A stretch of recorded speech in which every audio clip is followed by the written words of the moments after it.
Denver 7 On Demand is brought to you by Ferguson and BAC Appliance Center, the best in bath, kitchen, and lighting for your home.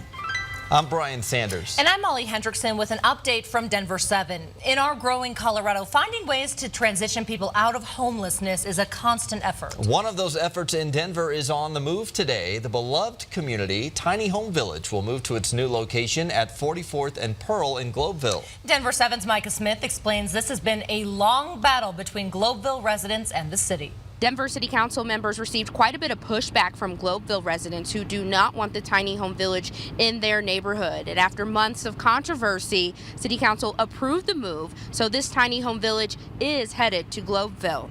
The group behind the village, Colorado Village Collaborative, says the move will allow the community to go from 11 tiny homes to 20.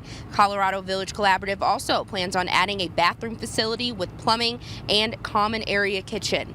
City leaders say there are provisions in the lease to hold village residents accountable for maintaining certain standards that are important to the neighborhood, such as snow removal and implementing a clear screening process for new residents. Under the current agreement, the village will be allowed to remain at the Globeville site for up to 3 years, and there will be an option to renew the lease agreement every year. In order for the tiny home village to move to a piece of land in Denver, it needed to be available. The land needed to be available for longer than a year because we do not want to run into a situation where the village is moving again in such a short amount of time. As of 2 weeks ago, the Colorado Village Collaborative says they've raised $150,000 for a second tiny home village. However, given the challenges with finding a location, they say that one may take some time. Reporting in Rhino, Micah Smith, Denver 7.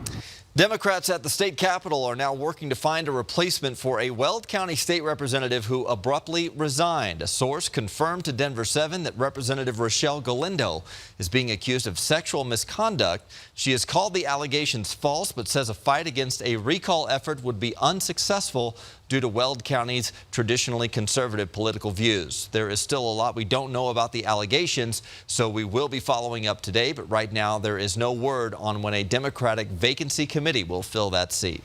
Today, the Douglas County Commission will put an emphasis on school safety almost 1 week since the deadly shooting at STEM School Highlands Ranch. At their meeting tonight, commissioners will talk about how to spend $10 million to make our schools safer. In addition to how that money will be spent, we're also expecting commissioners to talk about where that money will come from. On Wednesday, the STEM community and the Colorado community will honor 18-year-old Kendrick Castillo, who died in the shooting. A celebration of life service takes place on Wednesday. The service will be at Cherry Hills Community Church in Highlands Ranch. It starts at 1 p.m. on Wednesday. It is open to the public. There will be a private service and burial Thursday and Friday. If you'd like to support the Castillo family with a donation, the Douglas County Sheriff's Office has set up the Kendrick Castillo Memorial Fund at Wells Fargo Banks. Changes are coming this week for anyone with plans to visit Idaho Springs. Visitors will now have to pay for parking there. The City Council approved a paid parking permit system last month. Testing on the new system begins Wednesday. City lots will cost 25 cents for 15 minutes for the first 5 hours, then go up to $5 an hour after that. And street parking will be similar. This morning, we're getting the 360 ball rolling on some new players changing the game in the Denver real estate business. Yeah, more people are opting for the online home sale route over traditional real estate agents. Denver 7's Nicole Brady starts the conversation this morning. Zillow says 61% of home buyers nationwide are also trying to sell their home at the same time. And there can be a lot of uncertainty that goes with that. So both Zillow and Opendoor are promising sellers in Denver another option. Sell on your timeline. Close when you need to. You don't have to worry about a buyer's financing falling through. And both companies claim to make competitive market offers. But real estate agents I've spoken with say you won't necessarily get as much money as you would opening up your home to all potential buyers. And some caution against so much of the home transaction process moving to the internet. We tend to be moving towards give me a quick value on my house, make my transaction quick, close it quick, do everything by computer, sign electronically. I think that we might find that backfires on us eventually. And it's not just iBuyers. The company Redfin is currently testing an option for buyers to make offers on homes without a real estate agent. There has even been talk at the national level of allowing home appraisals to be done by computers. So the world of real estate is changing, and we're going 360 on this on Denver 7 at 10 p.m. Nicole Brady, Denver 7. It is a beautiful start to the week. Lisa has a look at a sunny forecast. It's gorgeous. It's beautiful this morning. Take a look at just how pretty it is. Look how green City Park is right now. We had obviously snow and cold last week. Total 180 this week. We're starting off this morning with 40s and 50s early on. And as we set this into motion, you'll notice just how warm it gets early on. Low to mid 70s by lunch. Now the mountains will start to see a few thunderstorms popping up, a little thunder, rain and lightning, and there may be one or two of those that roll east. We'll also see a little bit more cloud cover by this afternoon, but highs are going to be in the upper 70s to near 80 degrees today. Now early tomorrow morning, we're in the 40s and again 50s, so it's a mild start on Tuesday, and then we're likely right around again 80 tomorrow afternoon. We'll see a few more isolated storms, but the overall picture is really going to be dry for us here in town today, really through Thursday, and nice and warm. Now, when you look at a few of those storms popping up today, that risk of severe weather is going to be really low for us here in Colorado, both today and tomorrow. Today there is a chance for a few of those storms to be a little stronger, but that's well off to the south and through Texas.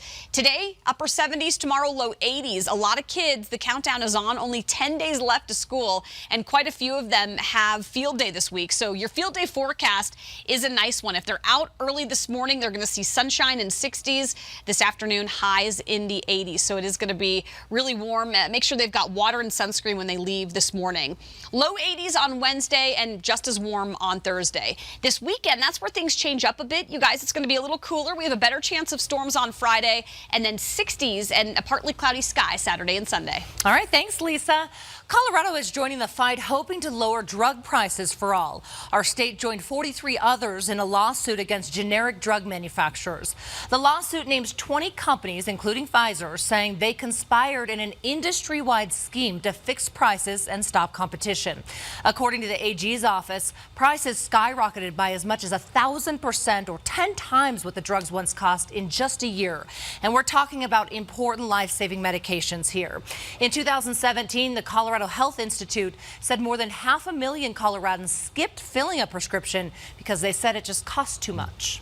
Today, the city of Denver will vote on a pilot program to stabilize vulnerable homeowners in West Denver. The hope is to keep people from being displaced there. The city is expected to give a final vote on the accessory dwelling pilot program. The plan is to offer $25,000 soft mortgages with low interest rates to help families build secondary homes on their property for rental income. DHA is working with Habitat for Humanity, which has designed the units for anywhere from a studio to 3 bedrooms. The program is specifically for homeowners in West Denver, as well as 5 Points, Rhino, Elyria, Swansea, and Globeville.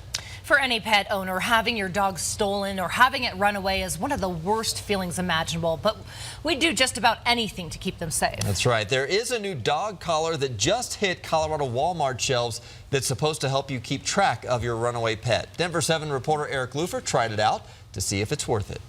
All right, here it is. This is it, the Paw Scout. You can buy it for $20. Not a bad price point. And yes, it helps track your pet down if it ever runs away using Bluetooth on your phone. Paw Scout CEO Andrea Chavez says it's about time pet tags got an upgrade. It's been the same for 200 years. And it was very important to us to kind of maintain that price point that is very affordable. It is showing her in range. But does it really work? We met up with Clayton Baker and his dog Rhea. First, Clayton downloaded the app on his phone and registered. That only took a few minutes. Then we put the tracking system to the test. It works, but remember, tracking works through Bluetooth, so once your pet is beyond the 300-foot threshold, your phone is really kind of useless. So this is where your neighbors come in. This app works much better when a whole community is using it, because when your runaway dog is near their phone, they'll get an alert, and then they can contact you. So here is the bottom line. This isn't the end-all, say-all to tracking your pet. Microchipping is still a pretty solid option, but this pet tag could certainly go hand-in-hand with microchipping. That's my 2 cents. Happy shopping if this seems like something for you and your pet. I'm Eric Lou for Denver 7. And we are always looking for ways to save you some money. So today we found a way for you to see Denver's local museums, even some state parks for free. All you need is a library card. The Denver Public Library offers free passes to the History Colorado Center, the Molly Brown House, the Museum of Nature and Science, and a few other places. The Jefferson County Libraries offer a Culture Pass, which is free tickets to the Butterfly Pavilion, Denver Firefighters Museum, Colorado State Parks, and other attractions. And the Douglas County Libraries offer an adventure pass with free passes to the Butterfly Pavilion, Denver Firefighters Museum, Dinosaur Ridge, and other places. We have details on those passes and other libraries offers on our Denver 7 app. This has been your Denver 7 on-demand update. Thanks for joining us. And make sure you check back here later today for another update and download the free Denver 7 app for breaking news and alerts. Have a great day.